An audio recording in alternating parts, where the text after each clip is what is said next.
IDTV మన ఉనికి మన వాణి. జీడిమెట్ల పోలీస్ స్టేషన్ పరిధిలో గాంధీనగర్లో నిన్న ఉదయం దొంగతనం జరిగిన రామలింగేశ్వర దేవాలయాన్ని సందర్శించి ప్రత్యేక పూజలు నిర్వహించారు మల్కాజ్గిరి ఎంపీ ఈటెల రాజేందర్. ఈ సందర్భంగా ఈటెల మాట్లాడుతూ చేతకాని ప్రభుత్వం నడుపుతున్నాడు రేవంత్ రెడ్డి, సనాతన ధర్మాన్ని కాపాడడంలో నిర్లక్ష్యంగా వ్యవహరించారు ఈ కాంగ్రెస్ ప్రభుత్వం.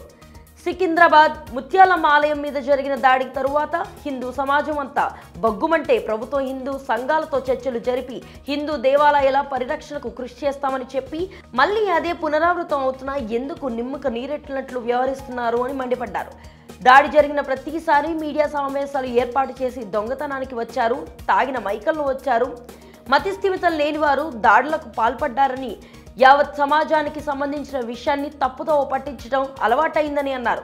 శివుడి గుడుల్లో లక్షల విలువ చేసే సొమ్ములు ఉండవని, అక్కడ కేవలం విభూది మాత్రమే ఉంటుందని అన్నారు.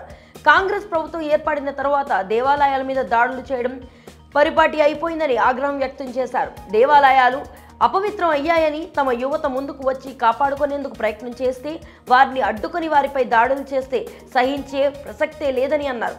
పోలీసుల డిపార్ట్మెంట్ను హెచ్చరిస్తున్న తమ యువతను అన్యాయంగా అరెస్ట్ చేస్తూ దాడులకు పాల్పడితే ఊరుకునేది లేదని హెచ్చరించారు. హిందూ దేవాలయాల మీద దాడులు జరుగుతూ ఉన్నాయి.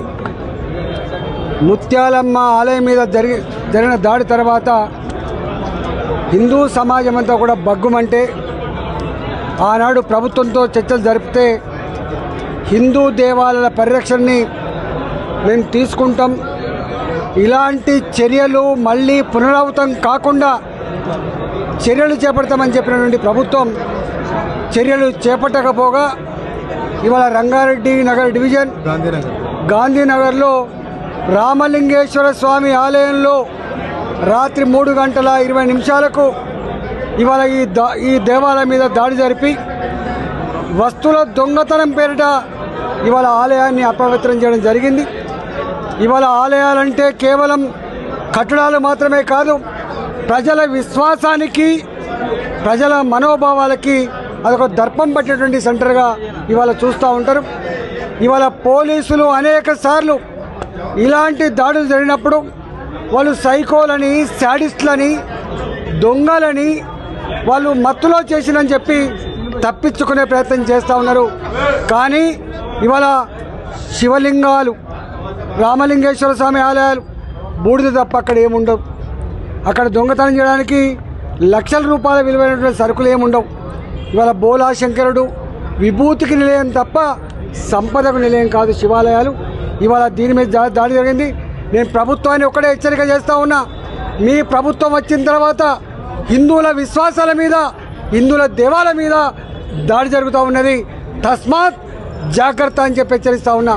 మనోభావాలు దెబ్బతిన్నప్పుడు యువకులంతా కూడా కదిలి ఆలయం అపవిత్రమైపోయింది, దీన్ని కాపాడుకోవాలని చెప్పి ముందుకొస్తే వాళ్ళ మీద పోలీసులు దుర్మార్గంగా, పాశవికంగా దాడి చేసి నానా బూతులు తిట్టి ఇవాళ వాళ్ళను తరిమి కొట్టే ప్రయత్నం చేస్తూ ఉన్నారు.